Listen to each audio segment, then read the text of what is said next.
There was rubble all over the place. When we got directly underneath the building, I could hear cracking. I looked up.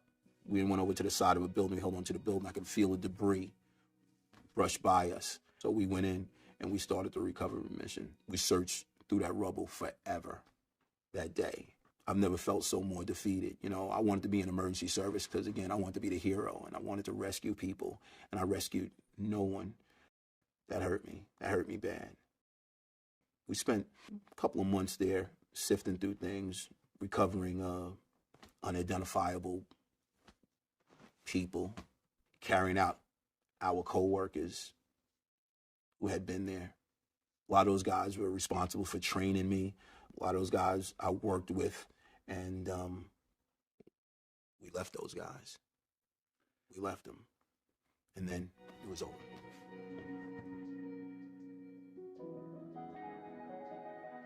I thought that when I left the job in 2004, all my worries would be gone.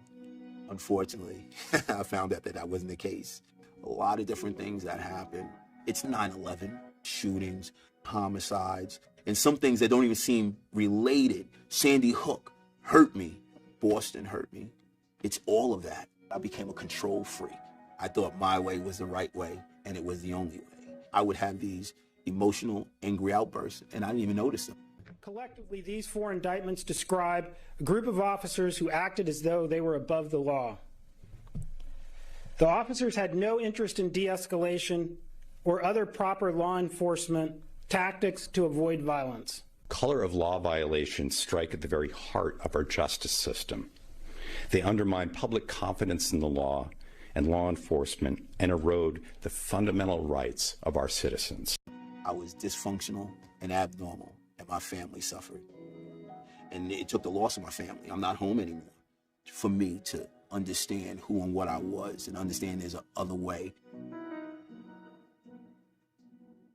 At first, it didn't seem that it resolved anything for me because I was so stuck in my own reality. I had the opportunity to vent, and I saw how bottled up I was. I saw how angry I was.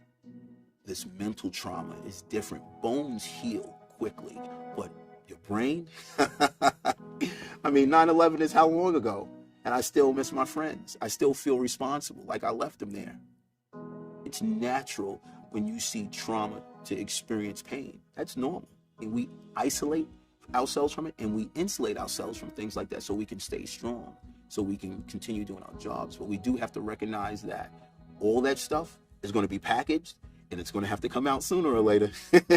So we should learn about diets and about exercise early in our career so we can manage that stuff while we're going through.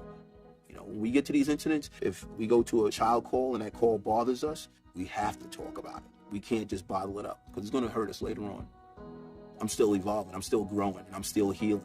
In the last few years, I've really dedicated myself to service. I've coached track. We have food drives and we do clothes drives and all the things that I do, the sharing, the giving, the mentoring, all will help me recover from my own personal injuries.